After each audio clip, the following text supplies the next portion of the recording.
1932 میں آسٹریلیا ایک ایسا انوکھی جنگ شروع کر بیٹھا تھا جو نہ کسی کنٹری کے خلاف تھی اور نہ کسی گروپ کے خلاف، بلکہ یہ جنگ تھی اس بے زبان ایمیو نامی پرندے کے خلاف جس میں آسٹریلین ملٹری کو دین میں تارے دکھا دی تھی۔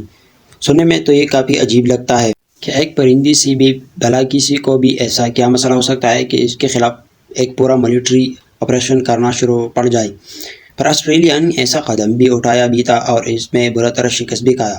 ناظرین، ورلڈ وار 1 کے بعد پورا دنیا گریٹ ڈپریشن سے گزر رہی تھی اور آسٹریلیا بھی اس کی زد میں آ چکا۔ یہاں فارمر فیلڈ پر بھی کوئی چیز نہیں اگا رہی تھی کیونکہ مارکیٹ میں ڈیمانڈ اور سپلائی کی فرق کی وجہ سے ہر چیز کی قیمت بہت کم ملتی تھی، جس میں سے کسان اپنا خرچہ بھی نہیں نکال پاتی تھی۔ اگر ایسا چلتا رہا تو آسٹریلیا کے پاس خود کی کھانے کے لیے بھی کچھ نہیں بچے گا۔ اس چیزوں پر قابو پانے کے لیے آسٹریلین سرکار نے فارمر کو فورس کیا کہ وہ فیلڈ کی پروڈکٹ شروع کرے اور ان سے وعدہ کیا کہ گورنمنٹ ان سے گندم اچھی ریٹ پر خریدے گا۔ تو فارمر گورنمنٹ ان شرائطوں کو مان گیا اور گندم کی پروڈکٹ شروع کر دیا، لیکن جب فصلیں تیار ہوئی تو گورنمنٹ اپنے وعدوں سے پیچھے ہٹ گیا اور فارمر نے پروٹیکس میں فیصلہ کیا کہ وہ گندم اب سے نہیں کریں گے اور ایسی وجہ سے انہوں نے فصلوں کی کٹائی بھی نہیں کی۔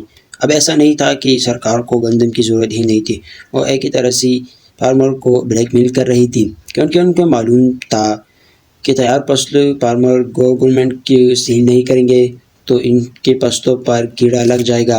پر آسٹریلین سرکار کو کیا معلوم تھا کہ آنے والا مصیبت کیڑے لگنے سے بھی زیادہ تکلیف دینے والا تھی۔ ایمیوز جو صرف آسٹریلیا میں پائی جاتی ہے، ان کا برینڈنگ سیزن ختم ہو گیا۔ یہ ایک سیریس مسئلہ تھا کیونکہ ایمیوز اپنا برینڈنگ سیزن کے بعد مائیگریٹ کرتی تھی۔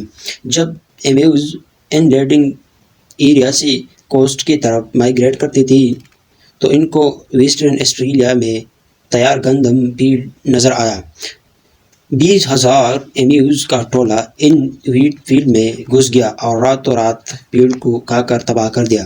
ان پرندے 5.5 فٹ لمبا اور 45 kg وزنی تھا۔